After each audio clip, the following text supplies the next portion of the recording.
Hey everybody, David R. Becker here with BeckerArt, and today I want to bring to you a list of supplies that I have used throughout the year. And these are supplies that my students have asked me, hey, where did you get that, or what is that, and where can I get that? Well, this is the supply list that I'm putting out here to you guys so that you can go and follow the link below to where I had gotten them. And I also want to show you a little bit about each one of these items that I had used throughout the year and what I think about it. So let me just start out here with the first one, which is the Dorland wax. The Dorland wax is a wax that I've used for putting on my watercolors, so I don't have to use uh, uh, glass or put a mat on it, and just basically mount the paper to a board, and then I just use this wax to put over the top of it to protect it. It's a really good way of not having to use glass or a mat. And so that's the first item that you can also, like I said, you can get the links below and just find out. And most of the things are you can get it at your local art supply store, like Blix, or online, like at Blix. And let me just say that the next thing is that I use is the absorbent ground. This absorbent ground I use to put on a panel for working any panel to be like a sheet of watercolor paper.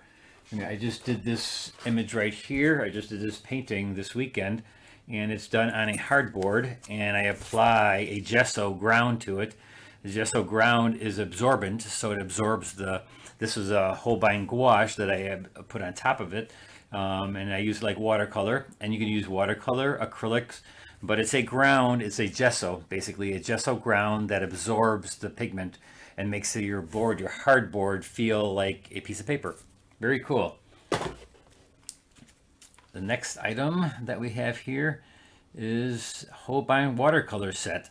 If you know me, and I love Holbein. Holbein, what's the reason for that? Is because they have such vibrant colors, and the most important thing for you as a student is that they don't dry out. They don't dry out to a hard clump. I put the whole tube into my palette. I never have to worry that I'm gonna run out of anything or waste any paint, because basically it stays pliable like instantly once you put water on it. A little bit of water just makes it, rejuvenates it instantly. Even if you have a little bit dry, it kind of dries rubbery, and it's very, very neat. And the reason that it happens is because they don't use oxgall in their paint, in their additive into the medium. And a lot of the other companies do that. They still use oxgall, and that dries it out and makes it a hard clump. Holbein doesn't do that. So it's an awesome, awesome paint. And I highly, highly recommend that you use the Holbein paints. And then we go to their gouache. They also have some great gouache. And I just bought a palette to put my this is not gesso. I mean, this is not acrylic gouache. This is watercolor gouache. They also make acrylic gouache, which I also love. And I found a palette, or actually, it's a palette that I also have on this list that you can put your paint into, and it'll keep it nice and wet for forever. Pretty much, it's not forever, forever, but it keeps it for a long, long time. But their gouache is very pigmented, and they don't use white fillers like many of the other companies use white fillers to make it opaque. They just use more pigment and finely ground pigment to make it more opaque.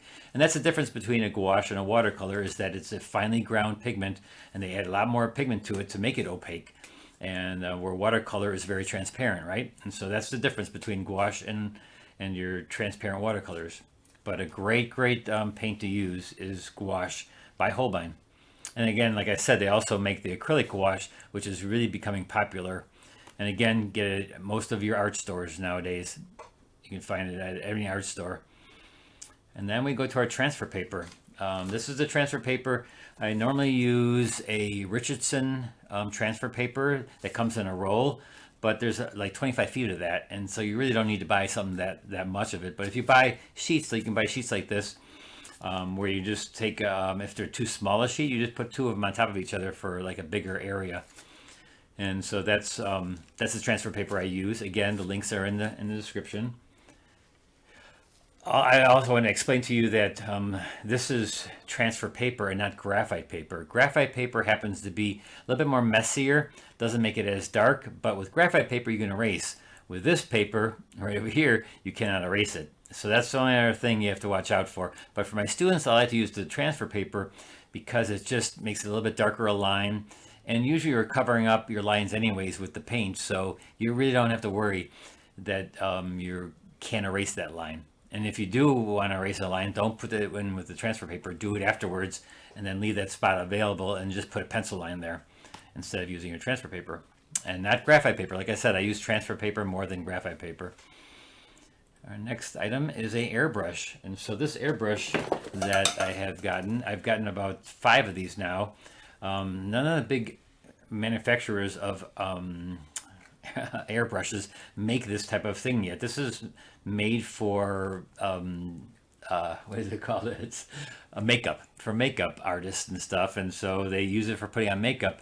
I went to NAMTA and I asked some of the Pache and a couple of those professional art supply spots that make airbrushes if they're ever going to make something like this. I think they're thinking of making it, but until then, this is like the 5th one I went through that they're cheap knockoffs of something, probably from China and stuff. And so this one, though, so far I've had it for about 3 months and it's worked really well. The other ones I had gotten were not metal on top here, and they had switches. And this one is very nice because you don't need to turn it on. And on the bottom part, you can see there is a lets you know if the battery is charged or not. And there's no switch. It's just doing the lever, and right away it starts up by just pushing down the lever and pulling back to let the air release. But so far so good. But this is one I recommend that I found. I can't wait until the airbrush companies make something like this for artists who are not airbrush artists, but per se, I'm just a watercolorist who, instead of using a atomizer, I like to use an airbrush instead to get those little fine little mists on there. So that's one of the items that you may want to ask for Christmas. And so it's a fun little thing. And air compressor and everything's inside here. And so everything's compact, and it's also got a charging cable that's a USB cable. So very, very neat, very neat. Then we have this box I was talking about, and this is a palette that I just found. Actually, Bob Upton had suggested getting this. He found it, and I found it the same one. And the nice thing about this one is that when you put your gouache or acrylics in there so that you don't want them to dry out, it has a silicone cover here, the silicone part that is silicone, and it goes right against this part, so it makes it almost airtight and waterproof. So it's really, really neat. And you know, he had said that he has no problems with keeping his gouache or his acrylic gouache keeping them wet. And so I bought 2, one for my watercolor gouache and one for my acrylic gouache. So this, again, like you can see, I put 24 colors in there of gouache, and this is now 2 days old, and it's still quite wet, and so they'll stay wet because. And again, some people also put acrylics in this type of thing. I bought 2, one like I said for acrylic and one for my watercolor gouache. And some people put it in the refrigerator or even in the freezer, which I don't think you need to do, but this already keeps it nice and moist. And maybe you want to put a little spray in there before you close it, and then it'll keep it wet. I mean, no air gets in here. And so that's a really nice palette. It's small, but compact, and for plein air painters, it's a great little palette. So that's our palette I'm suggesting. And then how about a projector? You know, I had bought this projector. Now they don't have this one available again, but there's many of them on the internet that you can get that are not those expensive digital video players anymore. I know there's the old days they used to have the bulb that was so expensive. These are all LED bulbs, and it's a kind of a cheap thing. Actually, right now you can get it for $40. I bought the one on $40. That's different from this one, but then again, they're not brand name items, and they're probably again a knockoff of something. But it's actually not bad thing for. I think this one I got for $40. It's on sale right now, $40 on Amazon. But for electronic projector, like I said, it's not a Panasonic or something brand name, but it'll do the job for you. And the only problem that I do have with it is that you can make a really small image. This is made to enlarge, and so if you're doing a small image, you can't get close enough to make it and trace it. So it's like a tracing projector. but knockoff of like something that's bigger that is really expensive. Maybe if you buy a really expensive one, then you can get a little bit closer. But this one, I just make a smaller picture and get it a little bit farther away, but make the picture small and in the file, and that way it just kind of projects on it a little bit smaller. So that's a projector. And so let's see what's going on from the projector. We got some glue, and so pH balanced glue. And so this is the glue I use for mounting my paper onto a board like this board is hardboard. If you want to take a hardboard and then apply a glue to the surface of the paper and the board and then glue it together, this is the glue I use. It's pH balanced, and you can also use a Holbein makes a gel medium that you can also use, that like an acrylic medium. You can use that too. It's just same way, and you just use it as a glue to glue down your paper onto a board. And so that's what we use for gluing onto a board. Now this is an interesting thing that's good for practicing your brush strokes. And so when you're using your brush strokes, many times in my videos I tell you practice with your brushes, right? And try to feel what they can do. Well, this is a great little board that I don't know if it's a Japanese item that or Asian item where they do their lettering.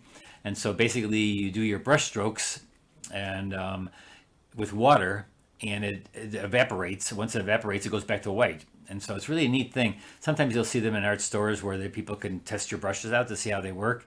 And then, well, you can get this little, it's a mini one, and you can just practice your brush strokes and see what your brush can do by pulling it, pushing it, whatever you want to do with the thing. It's just a little practicing way.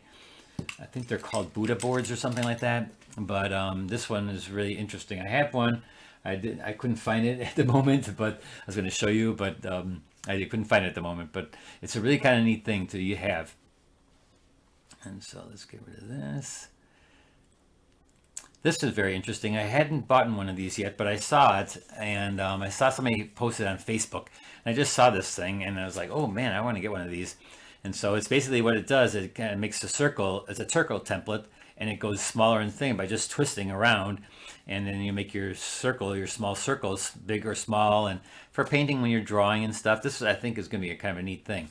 So I'm not sure how it works, but it sounds like a cool thing. And so I'm going to try to get one of those very shortly. So that's going to be kind of fun. Then we have the Stonehenge paper, which is the paper I use.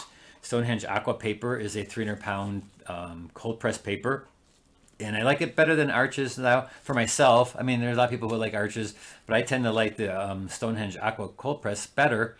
It's a little bit less expensive, and I like the fact that it doesn't absorb as much as like an Arches does. Arches really kind of absorbs a lot of the paint. This kind of sits a little bit more on top and just lets a little bit absorb, which is really good for when you want to wipe out. And so this paper has a great surface, super nice and super fun to use. And so they have the white, and they have it in sheets or in pads. And saying that, they also make a black paper. So they also have this black paper, which is the same paper but in black. It's a little bit, if you buy the full sheet, it's a little bit smaller. It's 20 by, instead of 22 by 30, it's 20 by 30. And but you can buy it in the sheets, or you can buy it in pads like this, or blocks. I should say blocks. And this is black paper, and watercolors can use it too. And you just have to be able to use white. You have to use white because it is a black paper, and it is sized on the surface and throughout. So it is identical to a watercolor piece of paper. It's not a black sheet of paper that other people claim to be like water. It's a water media sheet of paper. No, they're not sized. This is a sheet of watercolor paper that just happens to be black, and not just a sheet of paper that's not sized. So they're just to let you know that. And so let's see what we have. Last but not least are my brushes. And my brushes I sell on my website, and they are synthetic nylon brushes. I sell 6 of them in a set. Or you can go on my website if you want to just buy 1 of them or 2 of them, you can do that too. And they are Holbein gold brushes. These 6 happen to have my name on it because these are the 6 I use. If you want to buy other sizes besides the one I offer up, you can go to like a Vermont art supply store, and they have the full range. And hopefully one of these days I will also maybe get on my website the full range of the brushes that these guys make, because these are really, really good brushes for the prices that you can get them at. So again, these are my brushes, synthetic nylons. You can get them on my website at BeckerArt.net, or my name, davidrbecker.com. And so those are some of the supplies I used this year. And some people had asked me, where can I get them, or what are they again, or they want to know how to use them again. So on my website, you can find my brushes, and on the links below, you can find where I bought many of these items. And actually, a lot of them you can get at your local art store. Support your local art store. They're really important to keep them open. We would love to have those art stores keep them open. And I just found one in our Crystal Lake area that is a huge, huge art store. And I had never known they were there until last week when I went. I thought they just did printing. And so they had a beautiful art store with all these supplies. And, us, like, it's like a candy store for us when us artists go into an art store, right? So let's not let them go away. And so just try to buy locally and buy them from these nice art stores that are in your area. We don't want them to close up. And so thanks so much for watching. And have a great holiday season, and get some new supplies. All right, until next tip, we'll see you then. Bye-bye.